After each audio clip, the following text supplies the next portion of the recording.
Hello everyone, D triple S B P Y के series में आज हम पेपर करेंगे पीजीटी कंप्यूटर साइंस मेल का, जो कि हुआ था हमारे पास 11/7/2021 में। कब हुआ था? 11/7/2021 के अंदर।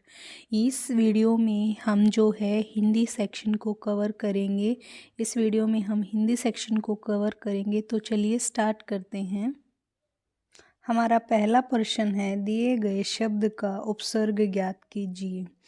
तो शब्द हमें दिया गया है दुबला, तो दुबला में हमें बताना है दुबला के अंदर हमारा कौन सा जो है उपसर्ग है। उपसर्ग मतलब जैसे इसमें अगर हम करेंगे तो हमारे पास दू जमा बला, तो उपसर्ग हमारा क्या हो जाएगा इसमें? दू। राइट आंसर हो जाएगा सेकंड। आगे चलते हैं। नेक्स्ट क्वेश्चन में हमें बताना है प्रत्यय। प्रत्यय बताना है, दिए गए शब्द का प्रत्यय ज्ञात कीजिए। तैराक, तैराक में जो है हमारा, इसको अगर हम तोड़ेंगे तो ये तैर जमा आक, तो आक जो होगा हमारा, जो आक है, आक हमारा क्या हो जाएगा? प्रत्यय। तो राइट आंसर हो जाएगा ऑप्शन 4। अगले प्रश्न पर चलते हैं। अगला प्रश्न हमें दिया गया है, दिए गए शब्द की संधि विच्छेद ज्ञात कीजिए। शब्द हमें दिया गया है पुनरावलोकन, तो सही आंसर हो जाए इसका पुनः जमा में अवलोकन। पुनरावलोकन जो है हमारा किसका है? ये हमारा जो है विसर्ग संधि का उदाहरण है। किसका है? हमारा विसर्ग संधि का उदाहरण है। यहाँ पर क्या हुआ है? यहाँ पर अगर हम बात करें तो विसर्ग से पहले ए, जैसे ये पुण्य है, यहाँ पर देखिए ये ए और आ से दूसरा हमारा कोई भी भिन्न स्वर हो और उसके बाद कोई स्वर किसी वर्ग का तीसरा चौथा पांचवा वर्ण हो, या यह रैल व है में से कोई भी वर्ण हो, तो वो विसर्ग का रे हो जाता है। तो विसर्ग का किस में बदल जाता है? वो रे में बदल जाता है, जैसे यहाँ पर हुआ है। ठीक है, आगे चलते हैं। अगला प्रश्न है हमारे पास, दिए गए वाक्यांश के लिए उचित शब्द का चयन कीजिए। तो यहाँ पर हमें उचित शब्द का चयन करना है। तो बात करें अगर हम, जिसके समान कोई दूसरा ना हो, उसको क्या बोलेंगे हम? उसको बोलेंगे अद्वितीय। क्या बोलेंगे? अद्वितीय। आगे चलते हैं। नेक्स्ट प्रश्न है हमारे पास, निम्नलिखित शब्द का पर्यायवाची नहीं है, ज्ञात कीजिए।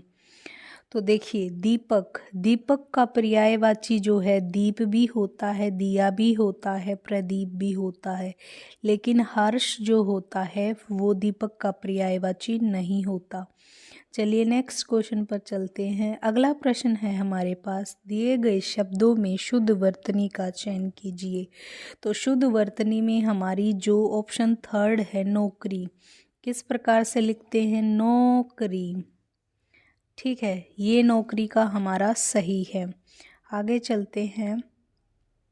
अगले में हमें दिया गया है, दिए गए शब्द युग्म का सही शब्द युग्म ज्ञात कीजिए। तो हमें यहाँ पर दो शब्द दी है, अहम और एक अहम। तो इस अहम का मतलब होता है हमारे पास अहंकार, और इस अहम का मतलब होता है हमारे पास महत्वपूर्ण। तो राइट आंसर हमारा फर्स्ट हो जाएगा। आगे चलते हैं।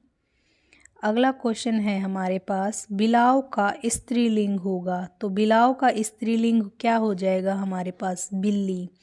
क्या हो जाएगा बिलाव का स्त्रीलिंग? बिल्ली। आगे चलते हैं। आगे हमें दिया है, भिखारी को रोटी दो में कौन सा कारक है। यहाँ पर हमें क्या बताना है? कारक बताना है। देखिए अगर हम विभक्ति के अनुसार बात करें तो विभक्ति यहाँ पर को आई है। अब को विभक्ति हमारे पास दो कारक के अंदर आती है। एक कारक तो होता है हमारा, क्या होता है? कर्म कारक, और दूसरा कारक होता है हमारा संप्रदान कारक। ठीक है, लेकिन इन दोनों में जो को विभक्ति आती है उसका अलग अलग काम होता है। अगर बात करें हम देखो को विभक्ति अगर संप्रदान में अगर को विभक्ति आई है और वहाँ पर किसी को देने का भाव आता है, यानी कोई चीज़ हम किसी को दे रहे हैं, जैसे भिखारी को रोटी दो, यहाँ पर भिखारी को रोटी देने की बात हो रही है, तो इसमें तो हमारा संप्रदान कारक आ जाएगा। लेकिन जब कर्म कारक में क्रिया के प्रभाव का भाव होता है, वहाँ पर हमारा कर्म कारक यानी को आया है, और को जो है वो क्या कर रहा है, क्रिया के प्रभाव के भाव की प्रधानता दे रहा है। जैसे कि बाबूजी ने सचिन को बुलाया, ठीक है, तो इसमें क्या हो जाएगा, हमारा कर्म कारक हो जाएगा, बाबूजी ने सचिन को बुलाया।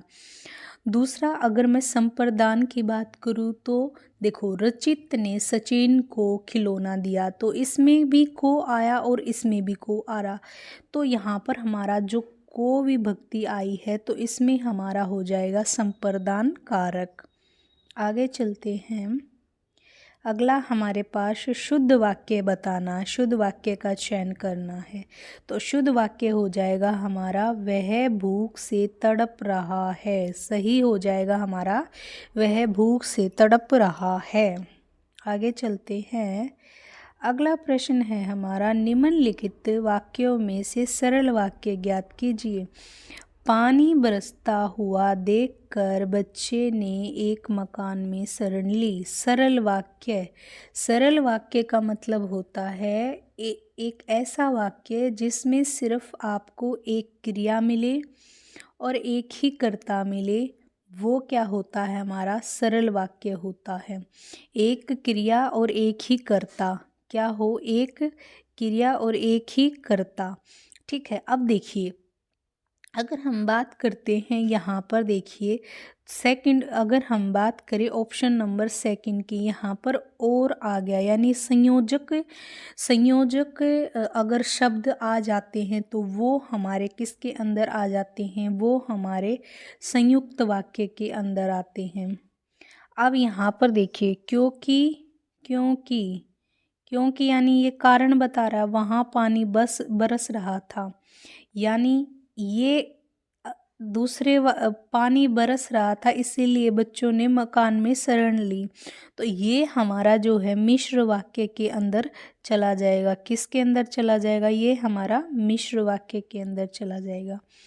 अगले पर चलते हैं। अगले में हमें बताना विराम चिन्ह। देखिए यहाँ पर विराम चिन्ह क्या आएगा, वह कौन सी पुस्तक है जो आपको बहुत पसंद है।